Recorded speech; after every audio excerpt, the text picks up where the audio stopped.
Maayong adlaw mga kapatid, liway abasi para sa News 5 Bisaya.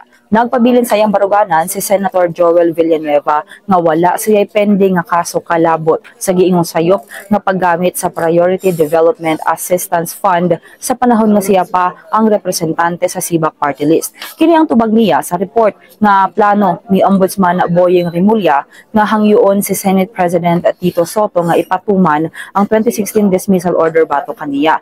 Mato ni Villanueva, dugay na nga gipasura sa ombudsman ang maong kaso base sa desisyon niya atong July 2019 nga nagpasabot nga walay probable cause sa kaso malversation o falsification. Nakasulat usab didto nga gipeke ang iyang perma sa mga dokumento nga adunay kalabutan sa PDAF. Iyang gipakita ang clearance gikan sa Sandigan Bayan nga adunay petsa nga September 10, 2025 nga nagpamatuod nga wala sa kasong kriminal o administratibo. Sa iyang mensahe gisulti ni Villanueva nga iyang gikuha ang maong clearance isip pagpangandam sa giingong harassment ug aron kasuhan kuno ang mga nagpalapad og fake news batok kaniya. Samtang gihulat pa ang opisyal nga pamahayag sa Sandigan Bayan aron makumpirma ang mga dokumentong gipakita sa senador. Kinsa na mga tong update magpadayon na sa pagbantay sa social media pages sa News 5 para sa uban pa mga balita ug update.